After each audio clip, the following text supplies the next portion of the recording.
Hello, third graders. Good afternoon.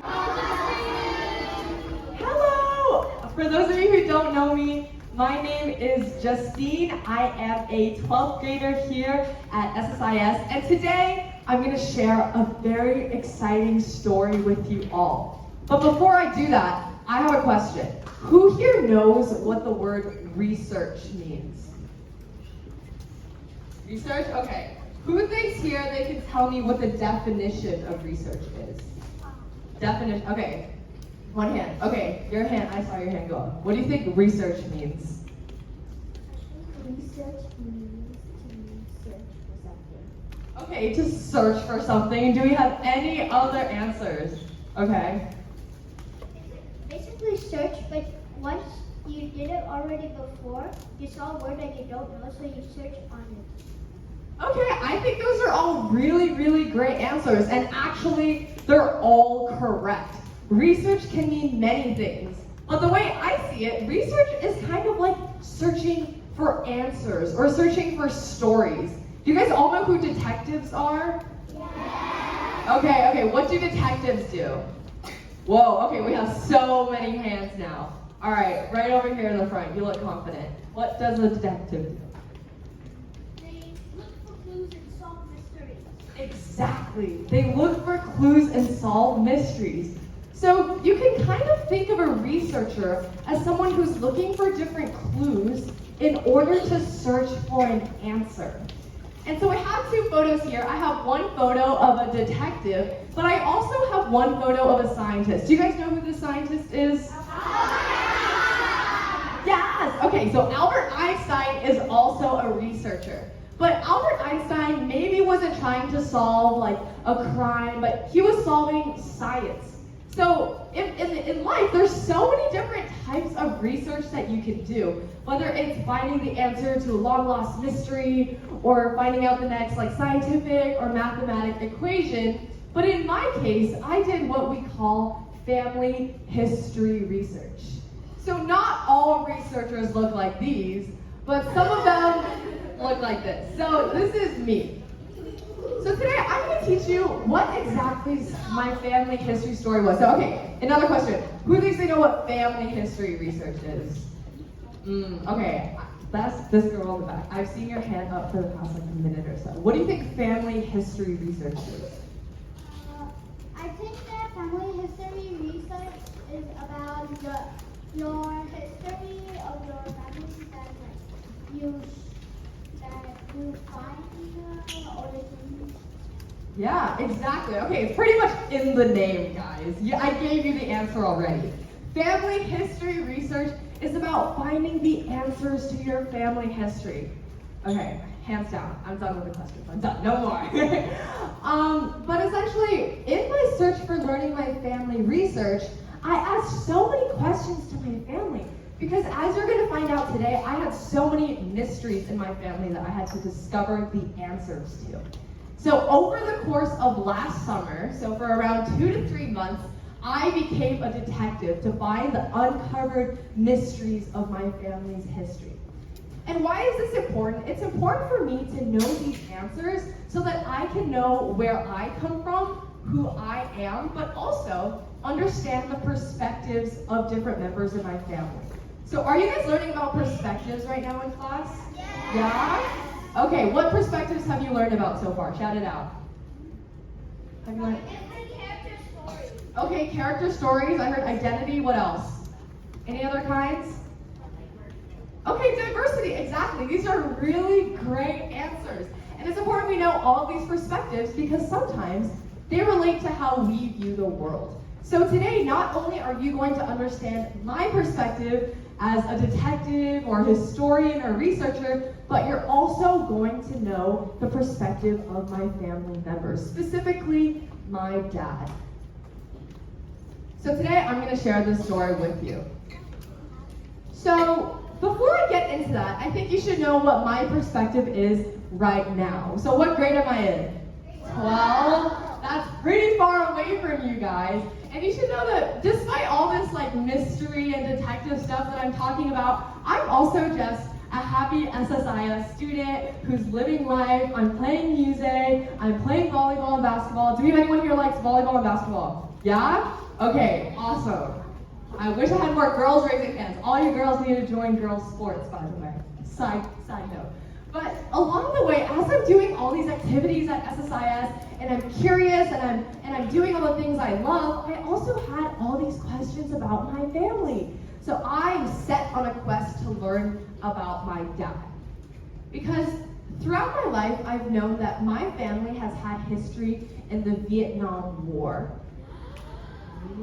I think many of you here might have history in the Vietnam War, actually, and you'll know that if you become a detective too. But I've always known, okay, my family's in the Vietnam War, we're related, you know, there's a lot of background history here that I don't know about. So I was like, okay, this summer, I'm gonna make it my mission to discover the answers to my family's history.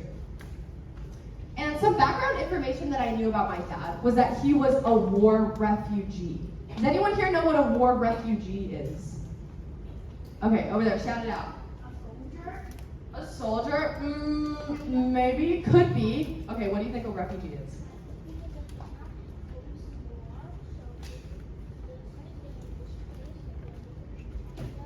That's a really great answer. I think that's almost exactly what it is. What's your name? Maro? Okay, what Maro said was that refugees are people who come from the war, they don't really have a home, you know, the effects of war are really hurting them, and thus they get displaced and have to move somewhere else. So my father was a refugee of war. He was born in Vietnam during the Vietnam War, and then had to leave to America when he was 12 years old because he was a refugee, and his life in Saigon was quite miserable, to say the least, because the war was really bad. And so as a result, he had to leave to America. Do you guys know about some people who leave Vietnam and they're called boat people? Does anyone hear about boat people? Maybe? Okay, some of you. I think most of you who have Vietnamese backgrounds might know a lot more about the war, so you can go home and ask your parents. Maybe they have a connection to this period. But going back to my family's history, as I started doing all these different things and uncovering mysteries about my family, and when I became a detective, I found out some really exciting things. Do you guys want to hear what I found out? Okay, what are the answers to my discovery? Well, the first thing of which is that I learned more about my dad's ethnicity. So unlike where you come from, your nation or your culture, ethnicity is your blood. So where are your parents from? Where are their ancestors from? So in my researching, I found out about my dad's ethnicity. And what I found out was that my dad was 1/2 white American and 1/2 Vietnamese. Do we have anyone in here who identifies as mixed race? Okay, a lot more than I thought. So typically, someone who's mixed race is when you're maybe part like Chinese blood, part Vietnamese blood, or if you're part American blood and part Vietnamese blood. My dad was a part of this category. And as I was uncovering the secrets, I found out that my dad's father, his biological father, my dad was later on adopted, but his father was a CIA agent during the Vietnam War. Oh my God, I know. And as I read more about my family and I discovered things, hey, listen up.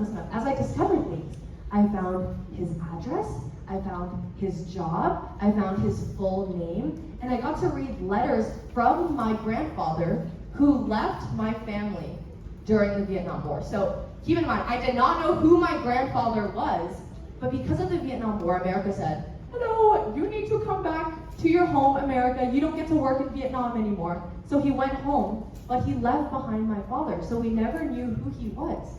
But through my research, I was able to know who my grandfather was and what his identity was. And I also learned more about my 1/2 Chinese Vietnamese side of my dad, who was a Vietnamese woman who was living in Vietnam at the time. So this is one aspect of my family history that I think is really important, and that is ethnicity. So beyond just culture and maybe languages, there's also blood ties and where our ancestors come from. So this is one thing that I learned about. And another thing I learned about was how they escaped the Vietnam War. So we've talked about boats. Can anyone try and guess by what means of transportation did my dad leave Vietnam? Boat. Okay, another one. Over there. Helicopter. Helicopter. How about you? What do you think? Airplane. Exactly. It was airplane. Whoa, I know. How can my dad leave by airplane?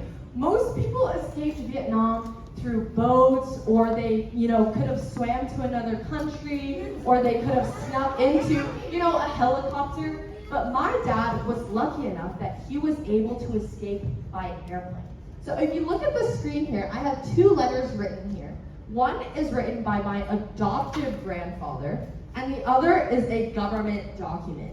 Now, what these documents say is, so let's say I'm an American immigration officer. I work at the airport. I'm going to tell my dad, you're allowed to enter the U.S. through airplane because you have American blood. So this was one of the things that was happening during the Vietnam War, was that because of someone's blood, or because of their family members, or the history that they have in their family, they were able to leave the U.S., leave Vietnam to go to the U.S. by airplane legally. For free. Sponsored. Free flight to America. I know, and not only was my dad able to go, but so was his adoptive family. So in this photo, the top left, you have my father, you have my adoptive grandfather. You guys following? I know there's a lot of characters here. There's a lot of different perspectives. You have my dad, and after my dad's American father left Vietnam, he was adopted by a Chinese man. Okay, so we're gonna call him Min because that's his name. So there we have Min on the right, and below are his two siblings, his adoptive siblings. You guys following? Are we kind of getting it? Okay. So because, yes, he was able to leave for free, his entire family of 4 people were able to fly over to the United States. Okay. So this is one of the stories of the Vietnam War. Do we have a question? Yeah.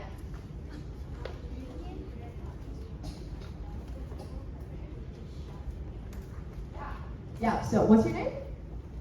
Ben. Okay, so Ben was asking, was your dad really lucky? Because Ben knows that at the time, the Americans were shooting down planes and Vietnamese who were trying to leave. I'm not sure if it was exactly the Americans, but I know that there was a lot of effort from both sides that were trying to get people to stop leaving, right? But my dad was lucky because he left a few years after the Vietnam War ended. So by then, he was able to leave legally when people weren't going all over and shooting everyone. He left after the Vietnam War ended. So you might be asking, how did I find out these answers? There are so many new discoveries that I made throughout my process. So how did I become a detective? Because I'm just an SSIS student, I'm a grade 12, I'm just living my life. How did I suddenly uncover all of these mysteries? Well, I really broke it down into 3 steps. The first of which is, I like to call it secondary research. So secondary research is a really fancy term that we use in research, which is essentially when you learn and you read a lot so that you can understand history. So who here has read, let's say, a historical fiction novel before? Historical fiction, it's my favorite genre. Okay, so this was actually one of the things that I was doing during my research is I was reading historical fiction novels, I was reading nonfiction books about history, all to understand the Vietnam War. So first of which is learning and reading. Second of which is primary research. It's a fancy term, but does anyone think they know what primary research means? Guesses? Any guesses? Okay, over there, shout it out. Simple research. Okay, that's very close. I think that's, yeah, over here. I think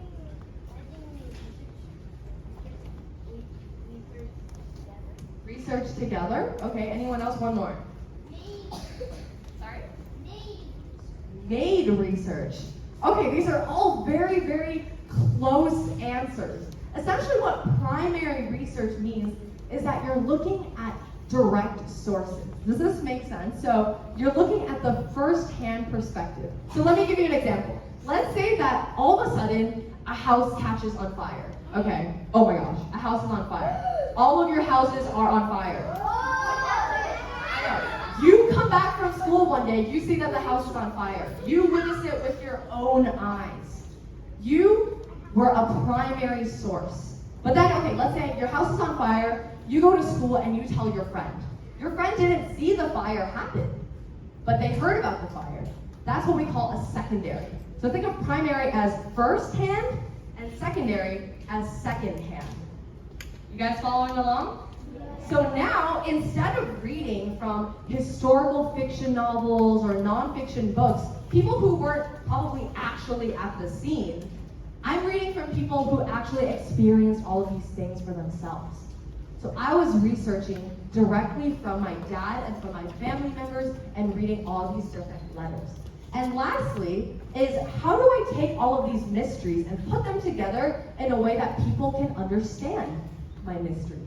And that's actually part of my presentation with you all today. Is after my research, I'm working on spreading all of my answers. So you all, congratulations, are part of my part 3 of my research journey. So let's break down these steps. Let's go number 1. What am I doing when I'm reading and learning about my research? Well, I traveled to United States of America and I sat in 2 big libraries. First of which is at Boston College. Do you guys know Massachusetts, Boston? Anywhere? Okay, awesome. My sister goes to university at Boston College, which is a private university there. So I was able to pretend that I was her and sneak in with her card to go read books and learn more about history. So one thing I did was go into university libraries. So I went to Boston College and Columbia University in New York City to read from their secondary source collections. And I learned a lot of things. So some of the things that I want to share with you are the perspectives of Vietnamese people during the war. Does anyone here know anything from their parents about what happened during the war? Oh, okay, Ben.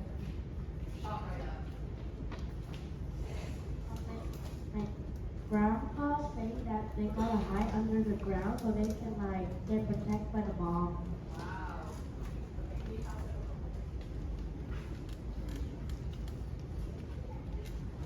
So my grandpa on my dad's side died when my dad was 12. Even now he's 68. His brother also died in the war.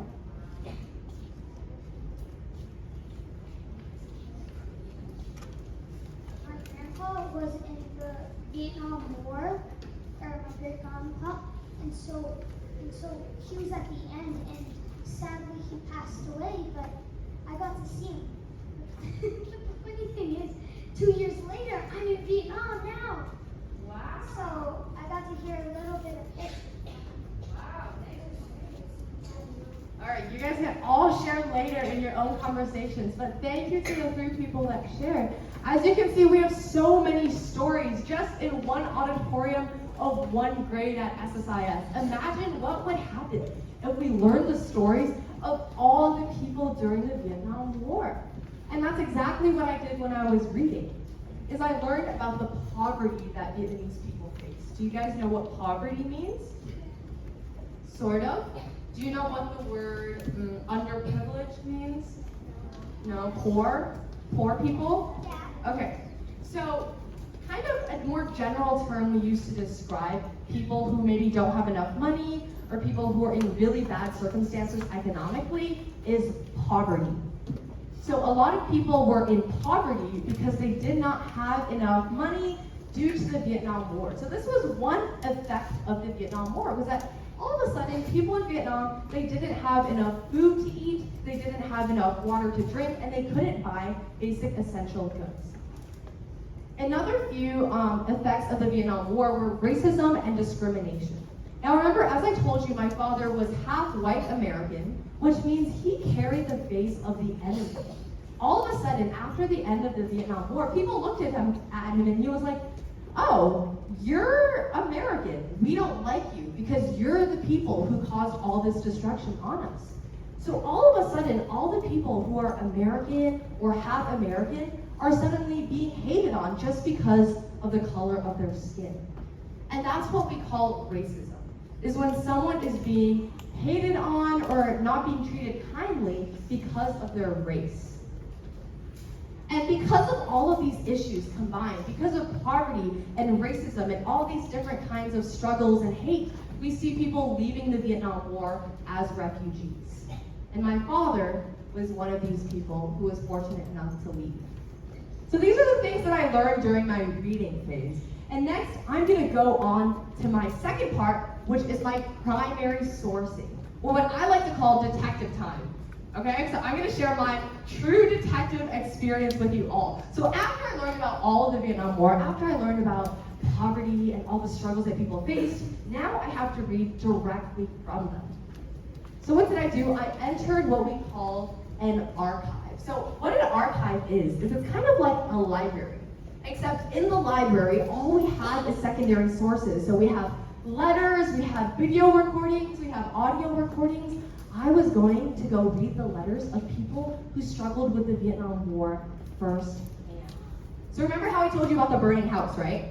If you're the people watching the house burn down, you are a firsthand, you've seen it firsthand, right? So imagine for all these people, instead of watching the house burn down, they were experiencing the war. So I got to talk to all of these firsthand experiences, like all the people who had firsthand experiences, and read from them and really learn from their perspectives. So one thing I did was firstly, read in the archives, but secondly, go through family photo albums.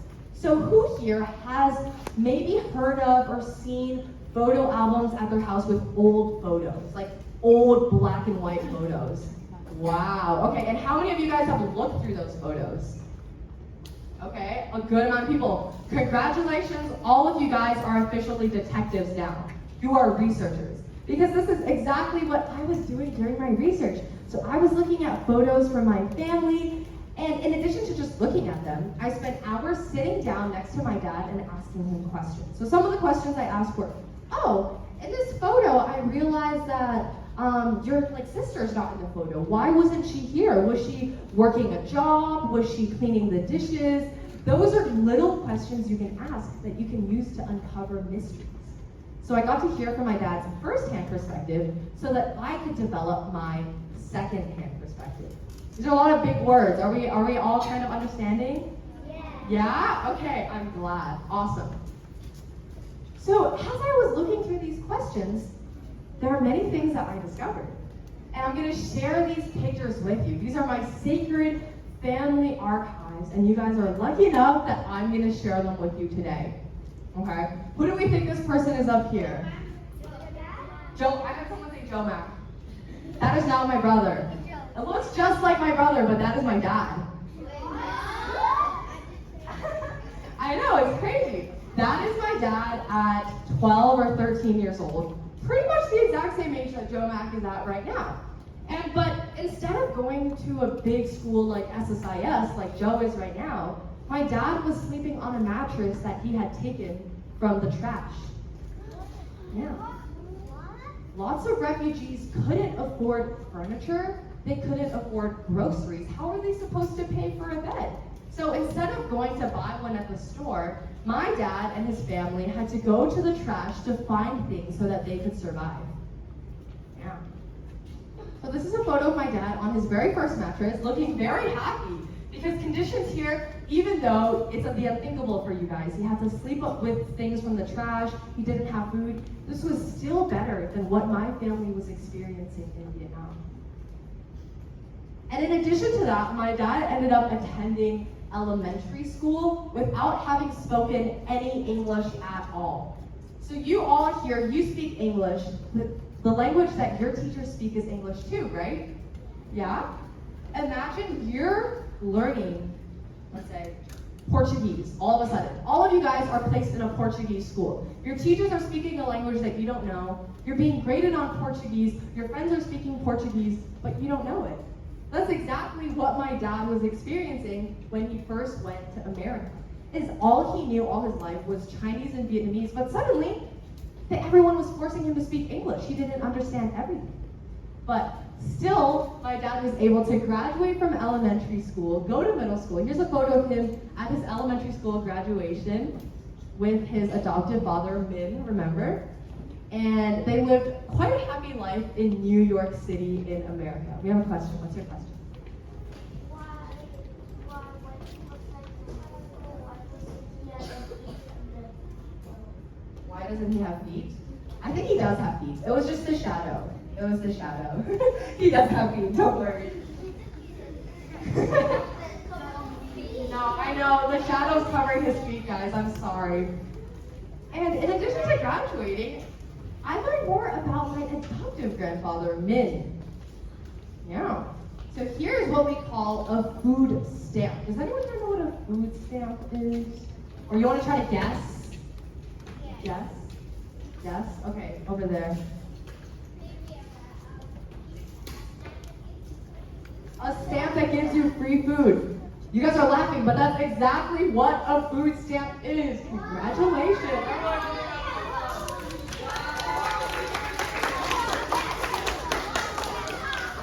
So in America, what they did was when the refugees arrived in America, they knew that the refugees had no money. Imagine you just leave to a random country, you have no money, you have no food, no water. The American government gave them stamps that they could use and show to supermarkets. So what this card is, and I found this in my family's like cupboards and different boxes, was that he had to take this identification card. Look, it says identification card for food coupons and public assistance.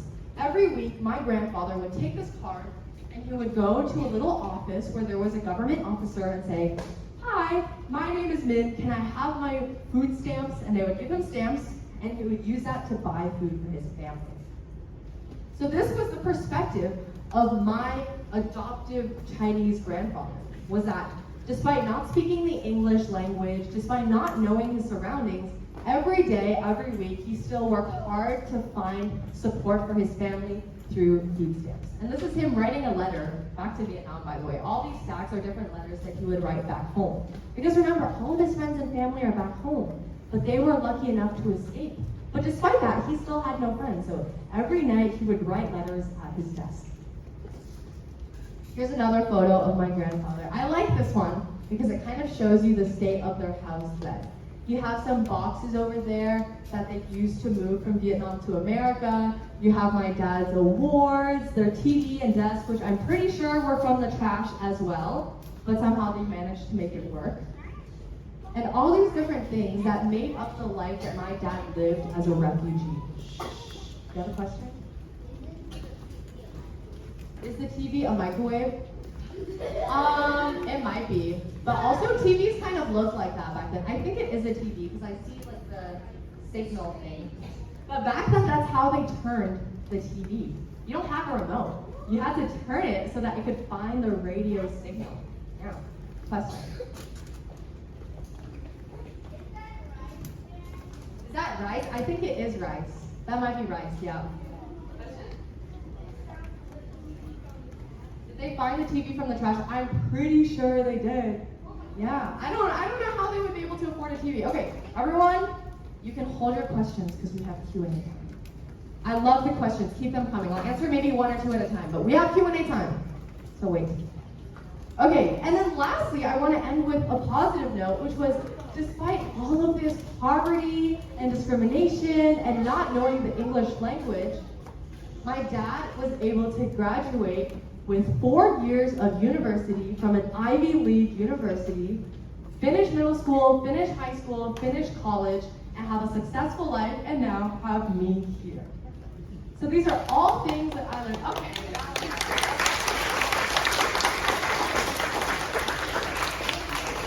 So despite all the struggles that he faced in his life, he worked really hard, he studied the language, he asked for help when he needed it, and he was able to succeed by believing in himself and looking out for others to receive their help too.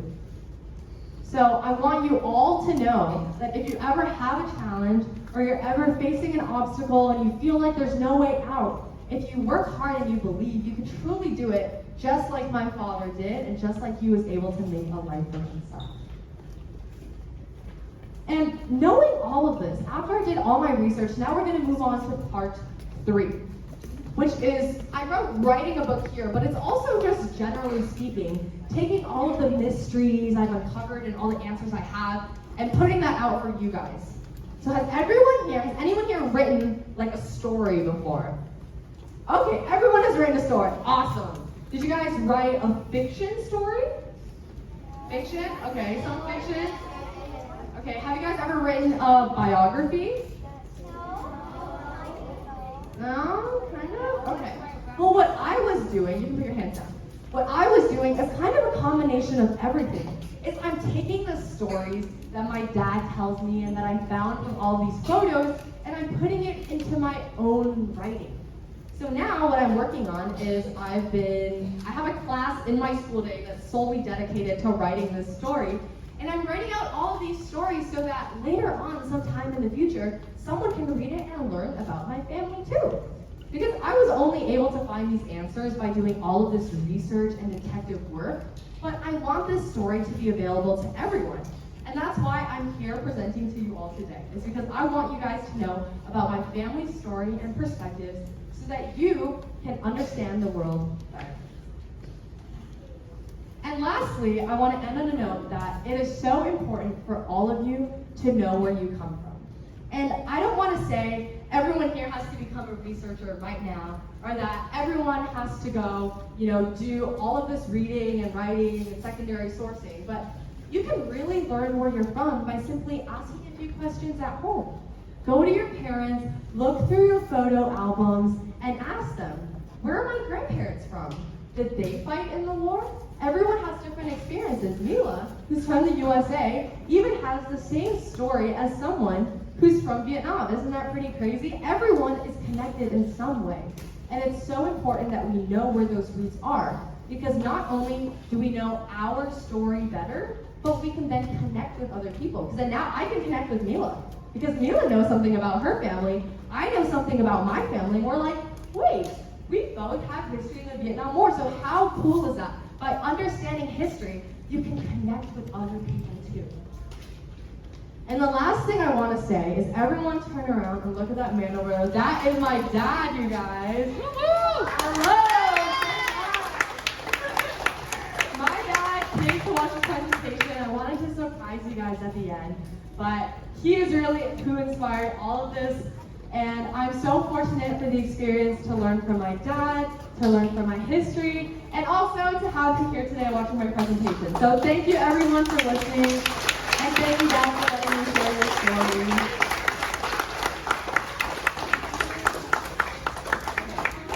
Now you guys can ask me questions. Now you can ask me questions. Who has questions? Okay, question in the back. Go ahead. Sorry? What is the CIA? What is it? Okay, does anyone here know what the CIA is? It's the Central Intelligence Agency. I think so. Is that the, okay. The CIA is the American kind of foreign relations intelligence government. So you guys know like spies? You read stories about spies? Those all come from intelligence agencies. So during the Vietnam War, a lot of people were sent over to record information, not as spies. My grandfather was not a spy. He was just working for the government at the time. He was doing paperwork and I think almost as a lawyer. But they're essentially, to answer your question, the CIA is a part of the government that works on collecting information so that the government can make decisions, especially in the war, in this situation. Question? Okay.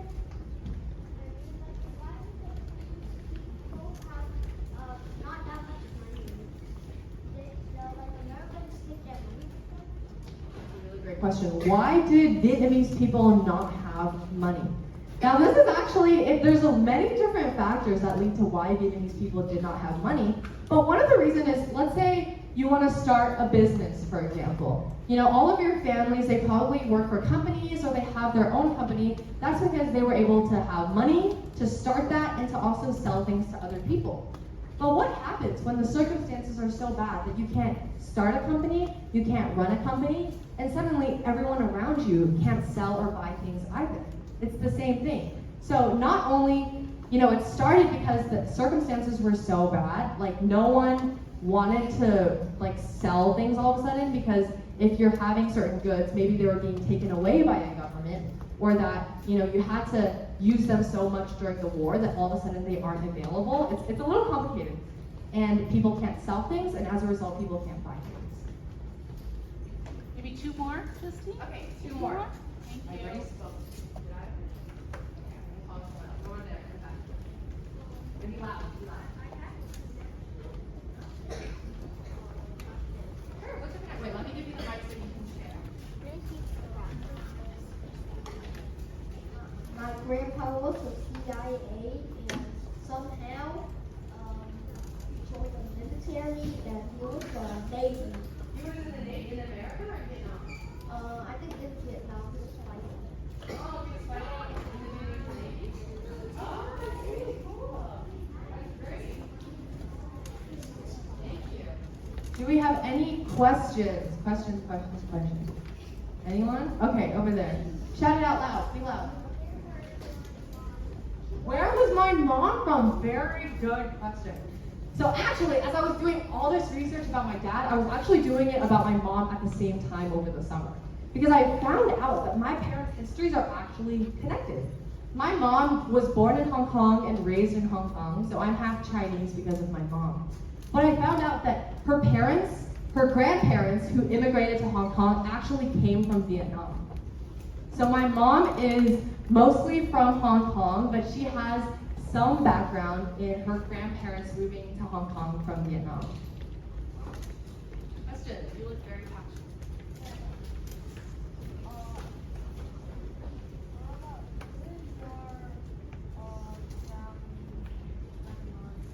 Who is my grandmother? Very good question. So my grandmother is now living in Vietnam. She's Chinese Vietnamese. So do you guys, all the Vietnamese people, do you guys know Người Hoa? Like Chinese people? A lot of them live in Vietnam, right? So my grandmother is one of these Chinese immigrants from a long time ago who came to Vietnam and settled and are now Vietnamese citizens. So she currently lives in Vietnam, and we're not connected to her just because my dad moved away for a long time and now she has her own family, but she's a Chinese Vietnamese woman here. Question. Last one, please. Last question. Okay.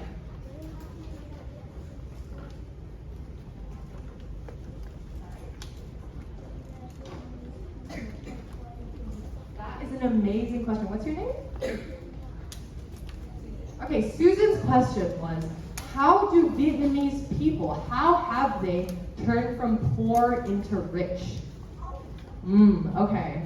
Okay, get your brains thinking. How do you guys think? I'll answer your question. I'm wondering, how do you guys think that poor people all of a sudden have made a life for themselves in Vietnam? Okay, shout it out.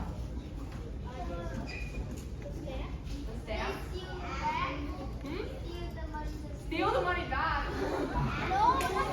They ask people for help.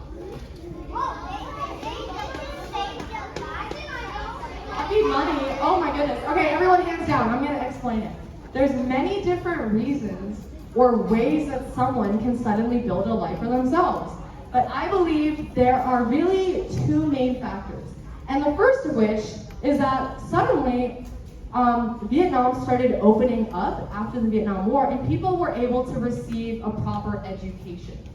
So education is really important. And what Vietnamese people were doing was maybe 5 or 10 years after the Vietnam War, many of them went to different countries to receive an education.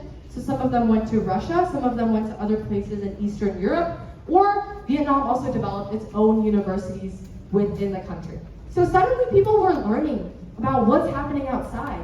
What are different ways that I can make money based on what other people are doing? And they learned this through an education, and then they came back and they said, okay, now I'm going to start my own business with the knowledge that I have from other countries or from my own country's education.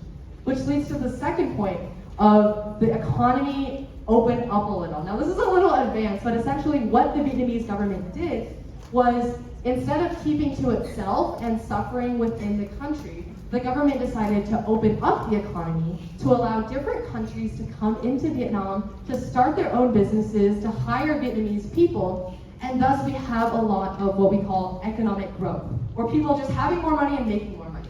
It's because one, education, and also secondly, the economy opened up so that other countries could come in. But it's a really inspiring story for all of you. Before I go, I'd just like to say, go home, ask your parents these questions, ask them. For example, were you poor during the Vietnam War? How did you make money? How did my family make money? These are all questions that you guys can ask, regardless of whether you're from Vietnam or not. You can ask about family history, you can find old photos, and you all can become detectives. Yay! All right, that's it from me today. Thank you all so much. Thank you so much, Justine. I feel inspired to go home and look up my family history now. That's amazing. Thank you so much. Friends, I know we just started the unit, but we've been getting into identity. So we've made such an amazing connection and we really appreciate it. And friends, remember this presentation as we go through the unit, you'll make even more connections. Okay? So what can we say to Justine for coming today? Let's give her one more round of applause. Thank you so much for coming here. All right, my friends, my class is in the front, so we will stand up first. Look to your teacher so you know what to do. And have a great rest of the day. Thank you.